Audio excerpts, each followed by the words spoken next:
Sukumar Ray, head অফিসের বড় বাবু, লোকটি বড় শান্ত।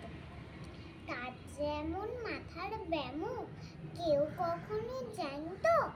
টিব্বি ছিলেন খুশমে যায় চেয়ারখানি চেপে, একলা বসে ঝিমঝিমে হঠাৎ গেলেন খেপে।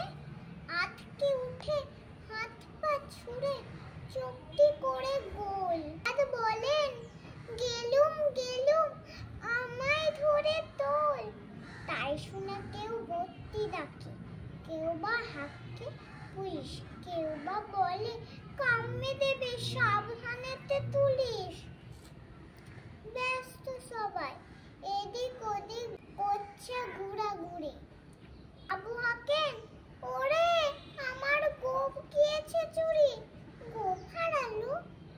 আজব কথা, তাও কি হয় সত্যি? গোপ জোড়া তো তেমনি আছে, কমিনি এক রত্তি। সবাই মিলে বুঝিয়ে বলে সামনে ধরে আয় না, মোটেও গোপ হয়নি, কখনো তা হয় না। রেখে আগুন তেলে বেগুন, তেরে বলেন তিনি, কারো কথা ধার ধারি নেই, সভ্যটাকেই চিনি। নোংরা ঝেঁটা খ্যাংরা ঝেঁটা বিচ্ছিরি আর ময়লা, এমন গোপ তো রাখতো জানি শ্যামবাবুদের গয়লা। এ গোপ যদি আমার বলিস, করবো তোদের জবাই।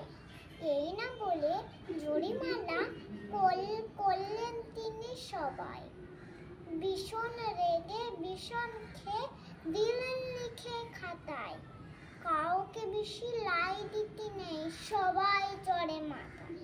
অফিসের এই বাদরগুলো মাথায় খালি গোবর, গোপ জোড়া যে কোথায় গেল কেউ রাখে না খবর। ইচ্ছে করে এই বেটাদের গোপ ধরে খুব নাচি, মুখ্যগুলো মন্য ধরে কোদাল নিয়ে যাচ্ছে। বলে আমার তোমার গোপ কি কারো কেনা? গোফের আমি গোফের তুমি, তাই দিয়ে যায় চেনা।